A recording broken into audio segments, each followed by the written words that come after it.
আমরা কি আজ সভ্য হয়েছি? এটাই আজ সব থেকে বড় প্রশ্ন।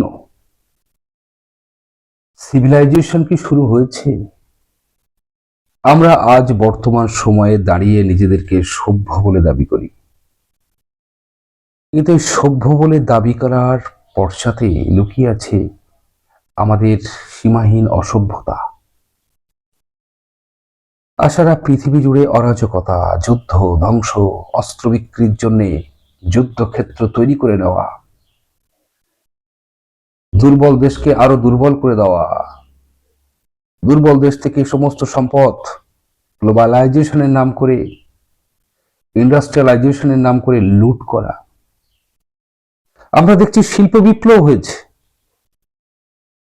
আমরা মনে করছি বোধহয় আমাদের সমস্ত সমস্যা দূর হয়ে গেছে, কিন্তু শিল্প বিপ্লবের নাম করে সারা পৃথিবী জুড়ে আরো বেশি হিংস্রতা বেড়েছে।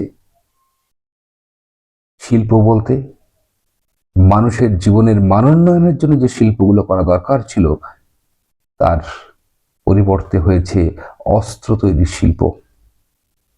তো এত অস্ত্র তৈরি হয়েছে, এবার তো তার টেস্ট করতে হবে। অস্ত্র বিক্রি করতে গেলে তো প্রদর্শন করতে হবে, কাস্টমারকে দেখাতে হবে যে আমার অস্ত্র এত এত শক্তিশালী। আর সেজন্য দরকার পড়ে এক একটা যুদ্ধক্ষেত্রের আয়োজন। আজ বর্তমান সময় দাঁড়িয়ে আমরা সারা বিশ্ব জুড়ে যে যুদ্ধ দেখছি, তার পেছনে একটাই কারণ, অস্ত্র ব্যবসা, বাজার দখল। শিল্প বিপ্লবের নাম করে আমরা বাজার দখল করছি। বিজ্ঞান আমাদের উন্নতি করেছে, কিন্তু সেই উন্নতির ভালো দিকটা যেমন আমরা নিয়েছি, তার থেকে খারাপ দিক বেশি নিয়েছি।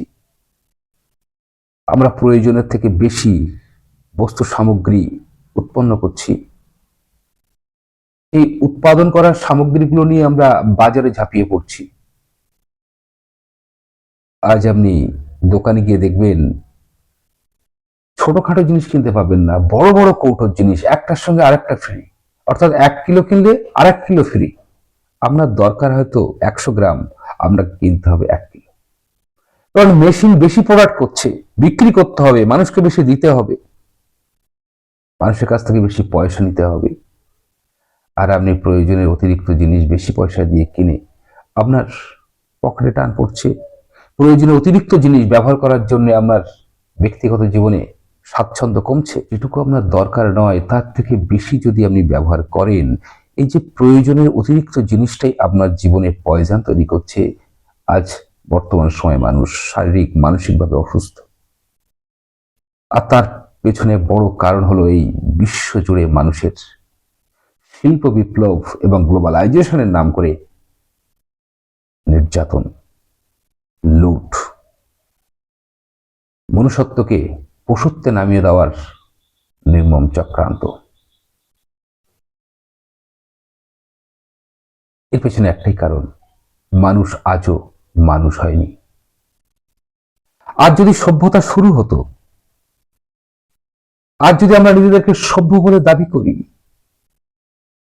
তাহলে আজ প্রত্যেকটা মুহূর্তে এই খবর আমাদের কেন পেতে হয়? খুন, ধর্ষণ, লুটপাট, অমর্যাদা, মানব সম্পদের মানোন্নয়নের পরিবর্তে তাকে আরো আরো অনেক বেশি অধঃপতন নিয়ে যাওয়া, মনুষ্য জীবনকে শান্তির দিকে না নিয়ে গিয়ে তাকে অশান্তির মধ্যে রেখে মানুষের কাছ থেকে ফয়দা নেওয়া। এই হয়েছে বর্তমান বিশ্বের পরিস্থিতি। এই যে যুদ্ধ হচ্ছে, কিছু মানুষ আতঙ্কিত হচ্ছেন, ভাবছেন কি হলো কি হলো, সর্বনাশ হয়ে গেল। আদতে না, এইরকম যুদ্ধ আরো আপনাদের দেখতে হবে। কারণ আমরা অস্ত্র তৈরি করেছি প্রচুর, সেগুলো বিক্রি করতে হবে, সেগুলোকে প্রদর্শন করতে হবে। আর প্রদর্শন করার সব থেকে ভালো জায়গা হলো যুদ্ধক্ষেত্র। যুদ্ধক্ষেত্র একটা নাম দিলে সেখানে নির্বিচারে মানুষকে হত্যা করা যায়, ধ্বংস করা যায়, এবং অস্ত্রের মহিমাকে বিশ্বজুড়ে দেখানো যায়। আর তখনই তো আপনি অস্ত্র কেনার জন্য চুক্তি করবেন। তাহলে আমরা কি সভ্য হয়েছি? আজ আমেরিকার মতো দেশে আমাদের ছেলে মেয়েদেরকে পড়ানোর জন্য আমরা পাঠাই, ইউরোপিয়ান কান্ট্রিতে ছেলে মেয়েদেরকে পড়ানোর জন্য আমরা পাঠাই, কি জন্য পাঠান? শিক্ষিত করার জন্যে, সভ্য হওয়ার জন্যে। আমেরিকা কি আদৌ সভ্য দেশ? ইউরোপিয়ান কান্ট্রির অনেক দেশ আছে যারা কি সভ্য? তারা এখনো অসভ্যতার সেই অন্ধকারে আচ্ছন্ন হয়ে আছে। শুধু তাদের পোশাক বদলেছে, তাদের যন্ত্রপাতিগুলো বদলেছে।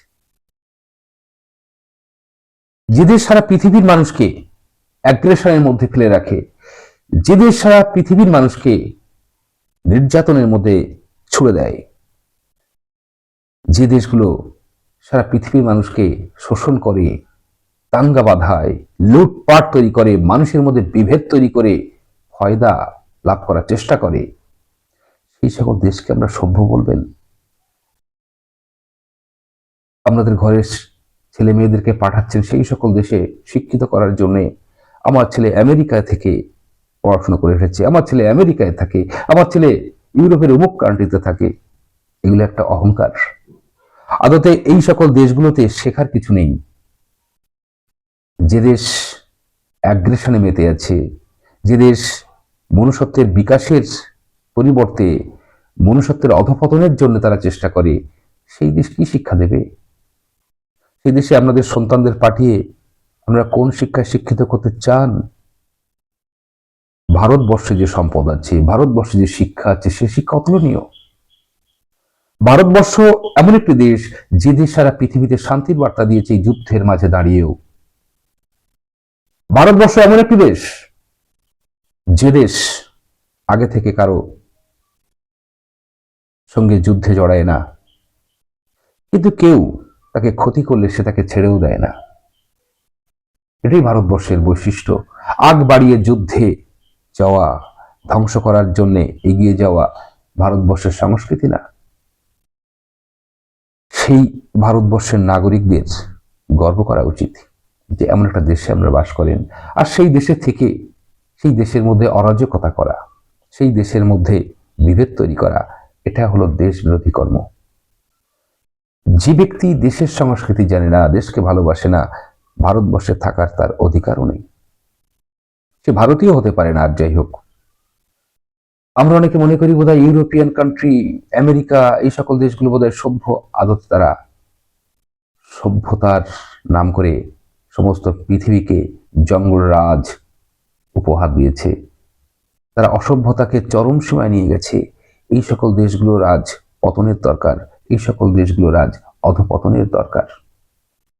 ইরান তার তেল, ইরাক তার তেল, বা মধ্যপ্রাচ্যের যত তেলের দেশ আছে, ভেনেজুয়েলা তেলের দেশ, তারা তাদের দেশের সম্পদ কিভাবে ব্যবহার করবে, কাকে বিক্রি করবে, তাদের ইচ্ছা। এখানে আমেরিকার মতো দেশ গিয়ে নাক গলিয়ে তারা চায় তাদের কথা অনুযায়ী সবকিছু হবে। এটা হলো অ্যাগ্রেশন, ডমিনেশন। এটাকেই বলা হয় আনসিভিলাইজেশন। তাহলে আমরা আনসিভিলাইজড, সিভিলাইজডের তকমা দিয়েছি, আমরা সভ্য হয়েছি, কিন্তু আদতে আমরা এখনো পর্যন্ত সেই আনসিভিলাইজড অবস্থাতেই আছি। শুধু কেবল সময় বদলেছে, আমাদের চেহারা বদলেছে, আমাদের অস্ত্রের ধার বদলেছে, কিন্তু বেসিক প্যাটার্ন একই আছে। তাই আজ বর্তমান সময়ে দাঁড়িয়ে ভারতবর্ষ সমস্ত পৃথিবীকে শান্তির বার্তা দিয়েছে। সেই বার্তায় সকলকে সামিল হওয়া উচিত। আমরা সকলে ভারতবর্ষের নাগরিক। যুদ্ধক্ষেত্রে দাঁড়িয়ে, যুদ্ধের ময়দানে দাঁড়িয়ে যে দেশ পৃথিবীতে শান্তির বার্তা দিতে পারে, সেই দেশই হলো মহান দেশ। এই ভারতবর্ষের প্রত্যেকটা নাগরিককেও দেশকে ভালোবাসা উচিত, দেশের জন্য ভাবা উচিত, দেশের সুরক্ষার জন্য ভাবা উচিত, দেশের মানুষের মান উন্নয়নের জন্য কর্ম করা উচিত। বর্তমান সময়ে এই যুদ্ধের পরিবেশে দাঁড়িয়ে এটাই আমার বার্তা।